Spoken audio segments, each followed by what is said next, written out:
माफ नवीन धोरण करायला पाहिजे या सरकारने, कारण का हे बोलणारा दुसरा कोणी तिसरा नसून हा सरकारचा दूत म्हणून गेलेला माणूस होता. त्या आईच्या यातना काय आहेत?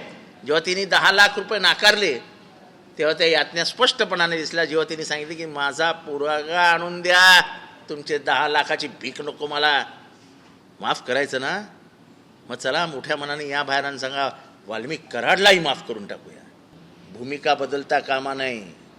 जर संतोष देशमुख याचाही क्रूर हत्या आहे तर सोमनाथ सूर्यवंशीची ही क्रूर हत्याच आहे आणि अक्षय शिंदेची ही क्रूर हत्याच आहे. आणि जो लॉंग मार्च निघाला होता परभणीपासून, तर तो जवळपास 25 दिवस चालला. माझं जितेंद्र आव्हाड साहेबांना एकच म्हणणं आहे, आव्हाड साहेब या 25 दिवसामध्ये तुम्ही एकदा तरी त्यांच्याशी संपर्क केला का हो?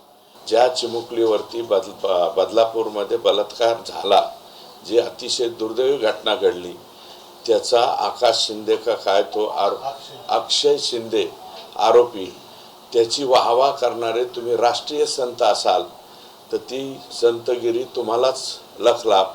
मी हरिभक्तपरायण नाही, परंतु तुम्ही मोठे संत आहात असं मला वाटायला लागलं. जितेंद्र आव्हाडांनी दुसऱ्याला विनाकारण फुकटचं शहाणपण शिकवण्याचे गप्पा करू नयेत. मी स्वतः सगळ्यांचा कैवारी आहे असं तुम्ही मानू नका.